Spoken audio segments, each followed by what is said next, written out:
नमस्कार and I welcome all of you to another video. और आज के समय बहुत ही इम्पोर्टेंट डिस्कशन ग्लोबल मीडिया में ये चालू है कि क्या यूएस स्ट्राइक्स ने सच में ईरान के न्यूक्लियर प्रोग्राम को डैमेज किया है या नहीं। एक तरफ अगर आप देखो तो डोनाल्ड ट्रंप हो या उनके वाइस प्रेसिडेंट जेडी वांस हो, वो लोग लगातार क्लेम कर रहे हैं कि पूरी तरह से ईरान के न्यूक्लियर प्रोग्राम को ओब्लिटरेट कर दिया गया है। Donald Trump recently NATO summit में भी गए थे, वहां पे भी उन्होंने ये बात की। मैं चाहता हूँ आप ये वीडियो देखें। Well, we blew it up. It's blown up to kingdom come. And it was very, very successful. It was called obliteration. Somebody said in a certain way, that it was so devastating, actually. और ये सिर्फ एक बार नहीं है, Donald Trump बार बार ये बात कर रहे हैं कि पूरी तरह से डिस्ट्रॉय कर दिया गया है। लेकिन यूएसए के ही अपने इंटेल जो लीक्स आ रहे हैं उसमें ये पता चल रहा है कि नहीं, एक्चुअल में जो है सिग्निफिकेंटली डैमेज नहीं हुआ है। कुछ जगहों पे डैमेजेस हैं, बट लार्जली जो है ईरान के न्यूक्लियर साइट्स या न्यूक्लियर प्रोग्राम सरवाइव कर चुके हैं। अब इसके पीछे क्या प्रूफ्स हैं, क्या लॉजिक है, इस पीसी पे ये वीडियो है। थोड़ा हम इस पे डिस्कस करते हैं कि आखिर ये डिस्कशन क्यों चालू है, और अगर चालू है तो इसमें कितनी सच्चाई है। तो चलिए शुरू करते हैं। प्रूफ्स की बात करें तो जो आईएईए है, यानी कि इंटरनेशनल एटॉमिक एनर्जी एजेंसी, वो लोग ऑफिशियल ये बात क्लेम कर चुके हैं जो 3 जगहों पे यूएसए ने स्ट्राइक किया था, उनमें से 2 जगहों की अगर हम पर्टिकुलरली बात करें, जैसे फोर्दो और इस्फहान, यहाँ पे लार्ज स्केल अटैक्स जरूर हुए हैं, लेकिन जो डैमेज है वो काफी कम स्केल में हुआ है। इंटरनल एरियाज हैं, जैसे नतान्स का जो पायलट एनरिचमेंट फैसिलिटी था, वहाँ पे माइनर डैमेज हुआ है, कंटामिनेशन हुआ है, लेकिन इसका कोई of site effect public health पे या इंफ्रास्ट्रक्चर पे देखा नहीं गया है। और ये एक बहुत बड़ा प्रूफ है कि बहुत ही लार्ज स्केल अटैक्स हुए जरूर हैं, लेकिन जो डैमेज है वो काफी माइनर रहे हैं। इसके अलावा जो सैटेलाइट इमेजेस आ रही हैं या जो आईएए के अपने जो असेसमेंट है, वो भी ये बता रहे हैं कि जो फोर्दो में अबव ग्राउंड स्ट्रक्चर्स हैं उसमें ज़रूर डैमेज हुआ है, और वो डैमेज भी ये लोग बता रहे हैं कि लिमिटेड है। लेकिन जो डीपली बरीड एनरिचमेंट हॉल्स थे, ये सबसे इम्पोर्टेंट हो जाता है, बिकॉज आपको पता होगा कि फोर्दो में जो एनरिचमेंट हॉल्स थे वो लगभग ग्राउंड से 90 मीटर्स नीचे थे। तो बताया ये जा रहा है कि उतना नीचे, इवन इफ जो बंकर्स बस्टर्स बॉम्ब्स यूज किए गए उससे भी उतने नीचे सिग्निफिकेंट डैमेज नहीं पहुंचा पाए हैं ये लोग।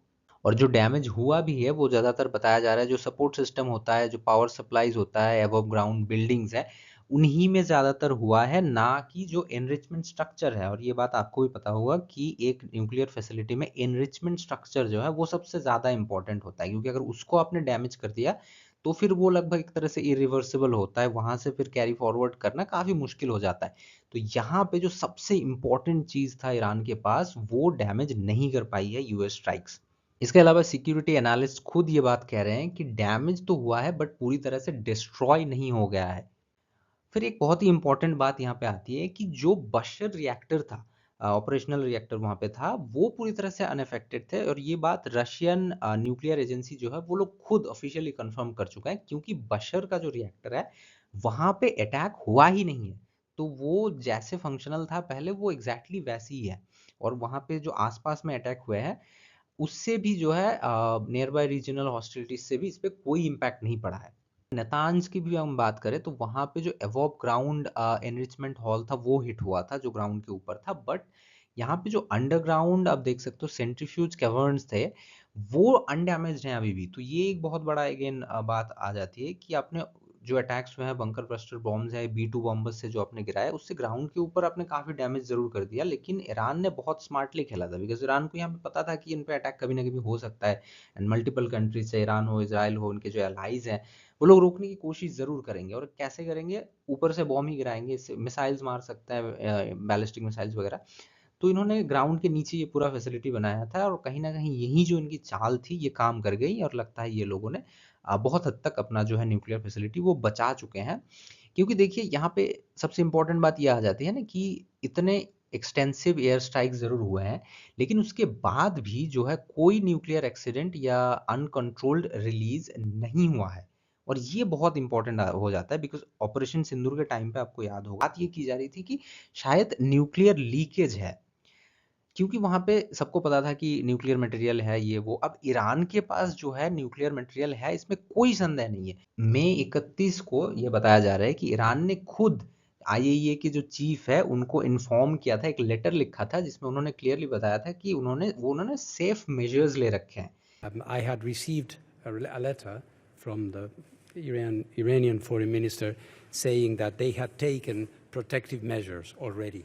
They did not get into details into what that meant, but clearly that was the implicit meaning of that. So we can imagine that this material is there.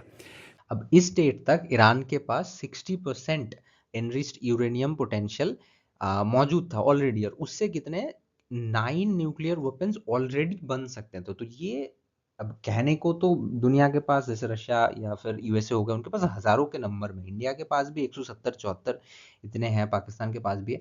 तो उसके कंपैरिजन में अगर आप देखो तो 9 न्यूक्लियर वेपन्स बहुत ज्यादा नहीं लगते, लेकिन अपने आप में भी 9 न्यूक्लियर वेपन्स कम नहीं होते, ये काफी है। क्योंकि जापान में आपको याद होगा सिर्फ 2 गिराए गए थे, वो भी 1945 में, उसमें इतना डैमेज हुआ था। तो 9 न्यूक्लियर वेपन्स कहीं से भी कम नहीं है, और 9 न्यूक्लियर वेपन्स बनाने जितना यूरेनियम 60% एनरिच्ड कैपेसिटी में उनके पास था, उतना पोटेंशियल था। और उसमें यूएसए ये क्लेम कर रही है कि उन्होंने लार्ज स्केल अटैक्स किया है, जो कि सच में किया है। तो क्लियरली जो है न्यूक्लियर एक्सीडेंट, अनकंट्रोल्ड रिलीजेस जो है होने चाहिए थे, बट ये नहीं हुआ है। और कहीं ना कहीं यही एक बड़ा प्रूफ बनता है कि कहीं ना कहीं यूएसए के एक्सटेंसिव अटैक्स के बावजूद ईरान ने जो है अपना न्यूक्लियर एम्बिशन, अपने न्यूक्लियर गोल्स जो थे, उसको बहुत हद तक बचाने में कामयाब हो गया। और ये बात इससे भी बहुत हद तक साफ हो जाती है कि 22 जून को, जिस दिन यूएसए ने नतान्ज वाले इसमें अटैक किया था, तो यहाँ पे देख सकते हो आप डैमेजेस हुए थे। लेकिन फिर उसके 2 दिन ही बाद 24 तारीख को देखो, ये काफ़ी हद तक जो है कवर्ड है। यहाँ पे ऑलरेडी जो है ईरान ने काम करना शुरू कर दिया। तो अगर पूरी तरह से डैमेज हो गया होता तो फिर इतनी जल्दी इतना सारा काम यहाँ पे नहीं हो पाता। इसके अलावा ऐसे भी बहुत सारे रिपोर्ट्स हैं कि ऑलरेडी जो यहाँ पे स्टॉक पाइल था ईरान का, वो यूएस स्ट्राइक से पहले ही ईरान ने कहीं और शिफ्ट कर लिया था। अब इसका मतलब क्या है, ये हमें सोचना पड़ेगा, क्योंकि क्या यूएस इजराइल वापस से स्ट्राइक करेंगे? अभी सीज फायर की बात चल रही है, कुछ लोग कह रहे हैं कि हो गया है, कुछ लोग कह रहे हैं नहीं हुआ है। डोनाल्ड ट्रंप के अनाउंस करने के बाद भी दोनों तरफ से मिसाइल्स चले हैं, तो वी डोंट नो येट कि पूरी तरह से क्या चालू है। लेकिन ऑलमोस्ट आप ये बात कंफर्म मान सकते हो कि जो डोनाल्ड ट्रंप या जेडी वांस क्लेम कर रहे हैं कि पूरी तरह से डिस्ट्रॉय हो चुकी है ईरान की न्यूक्लियर फैसिलिटीज, ये बात सच नहीं है। यूएसए के अपने लीक्ड इंटेल्स ये बात क्लेम कर रहे हैं। एंड कहीं ना कहीं मुझे भी ये लगता है पर्सनली कि ईरान यहाँ पे खेल गया है, ईरान अपनी न्यूक्लियर फैसिलिटीज को बचा गया है कुछ डैमेजेस के बावजूद। And in the end, thank you for watching.